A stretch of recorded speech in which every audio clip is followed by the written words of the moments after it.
I don't know how much of the prequel's audience noticed, but there were some notable houses missing in the show. They all get mentioned in passing here and there, or subtle cameos like the Starks, Aarons, and Tyrells. But the Martell family is very removed from the story, and there's a very good reason for it. They hate the Targaryens. The Dornish have a historically bad relationship with houses from the Stormlands and the Reach, because the millennia worth of wars for expanding borders. The 100 years of fighting the Targaryens and the dragons top that. When Aegon the Conqueror decided to unite the Seven Kingdoms for the first time, the old princess of Dorne resisted the Dragon Lords long enough for them to give up, and for returning to this mountainous region. Aegon's only real defeat in his conquest. The Dornish lost countless lives in all the Dragonfire, and was now remembered as the Dornish Wars. But Aegon lost his sister and her dragon. The beloved Rhaenys and her bonded beast Meraxes were shot out of the sky by a Dornish sniper using a scorpion, which is a massive crossbow that we see used against Drogon in Game of Thrones. Rhaenys and her dragon were attacking Hellholt, a castle at the center of Dorne, without her brother or sister for backup. The sniper was unexpected because the old princess of Dorne made it clear that the kingdom's soldiers would not fight back, nor would they bend the knee.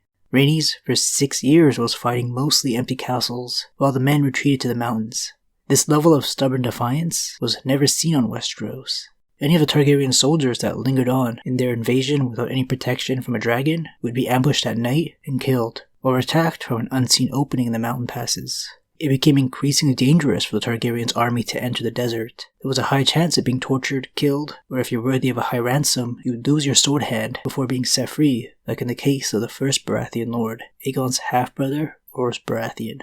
Rhaenys was Aegon's favorite sister wife, and after she dies in 10 AC from that snipe, the war entered its next stage, called the Dragon's Wrath.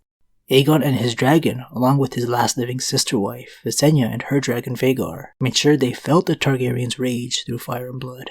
Their big plans all failed. Taking over a castle and occupying it with nearby loyal men, like the Tyrells, would just ended in ambush and torture. Burning all the castles and leaving the Martell's castle alone was believed to bring over some Dornish support from lesser houses, but that failed too. They were deeply loyal to the Martells, and equally stubborn in defiance as their princess. The Dragon's Wrath miraculously ended when Aegon received a mysterious letter.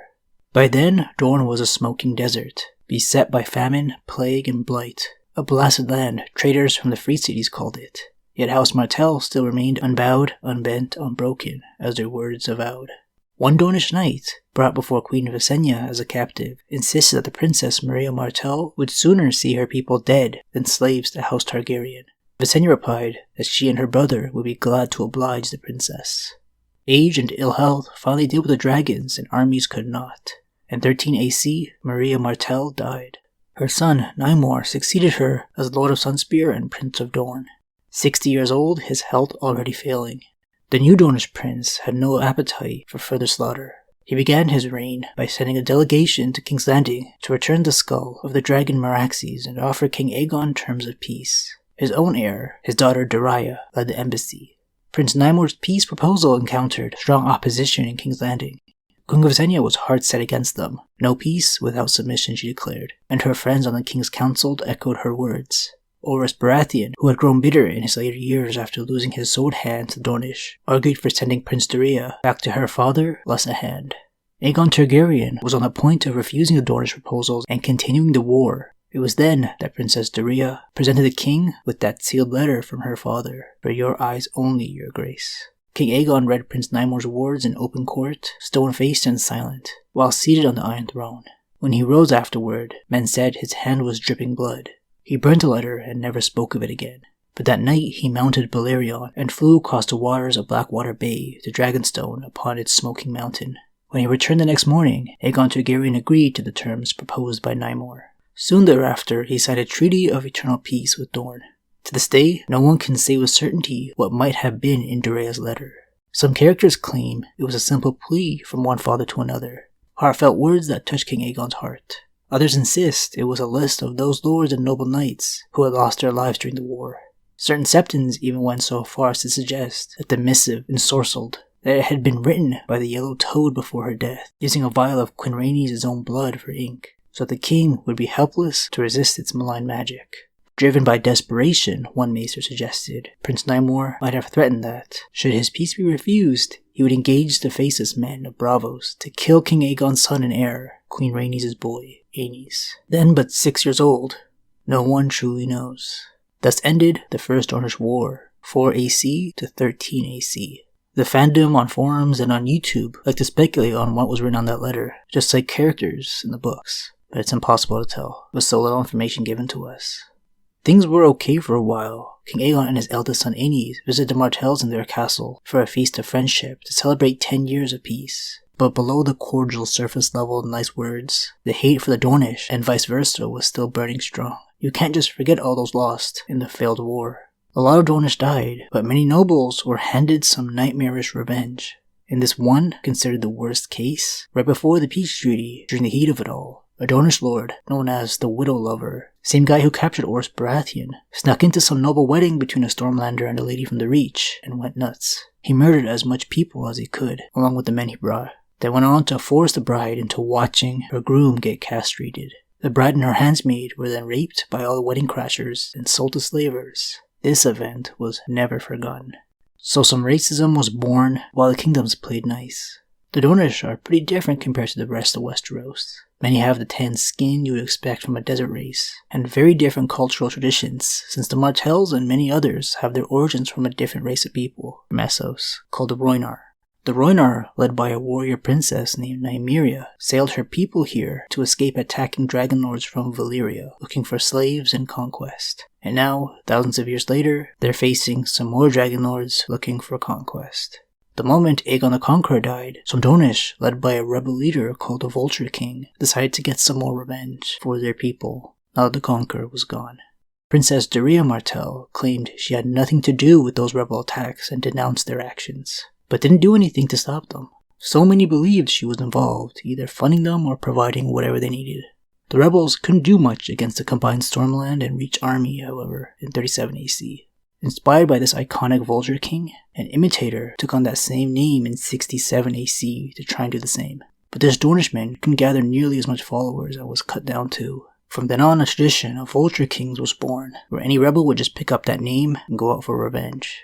The peace treaty was still on, but out of nowhere in 83 AC, for the first time under the No Violence Act, a ruling Martell, Prince Morion, decided to engage on a full-blown war against the old king, Jaehaerys Targaryen. This young and rash prince didn't like seeing his predecessor not supporting the last Vulture King's rebellion for vengeance, so took it upon himself to declare war, and guess where he first attacked? He hired some pirates from Essos to sail his men to the Stormlands for a surprise attack. If he was defeated or driven back, so be it. But before he went, he swore to burn 100 towns and raze 100 castles, so the Stormlanders might know that they could never again march into the Red Mountains with impunity. It took him the best part of a year, but eventually the ships came straggling in, and the prince and his spearmen were loaded aboard. Morion had been weaned on the tales of past Dornish glory, and like many young Dornish lords, he had seen the sun-molted bones of the dragon Meraxes at Hellholt. Every ship in this fleet was therefore manned with crossbowmen and equipped with a massive scorpion of the sort that had felled Meraxes. If the Targaryens dared to send dragons against him, he would fill the air with bolts and kill them all. His hopes of taking the Iron Throne unaware were laughable. Not only did Jaehaerys have spies in Morion's own court and friends amongst the shrewder Dornish lords, but the pirates are known for their lack of discretion. A few coins changing hands was all it took. By the time Morion set sail, the king had known of his attack for half a year. Vermithor, Caraxes, and Vhagar fell on them from out of the clouds. Shouts rang out and the Dornish filled the air with scorpion bolts, but firing at a dragon is one thing, and killing it quite another. A few bolts glanced off the scales of the dragons, and one punched through Vhagar's wing, but none of them found any vulnerable spots, as the dragons swooped and banked and loosed great blasts of fire. One by one, the ships went up in gouts of flame. Not a single living Dornishman set foot upon the Stormlands. Dorne and the Martells had been doing a bad job at keeping their promise of peace, and this only divided this independent kingdom from the rest of the seven leading up to House of the Dragon. The Prince of Pentos gives us the one and only mention of anything having to do with the Martells. He tells his honored guest, Prince Daemon Targaryen and his family, that the Triarchy has made common cause with Corin Martell of Dorne. Triarchy are three fairly powerful cities from Essos, Lys, Myr, and Tyrosh. They have come together to take their vacant stepstones away from the Targaryens. These three cities, united, are a much more credible threat compared to what Daemon faced in the past now that they have Dorne behind them. But the rogue prince never returned. It was the sea snake, Coles, who took care of the situation in the show.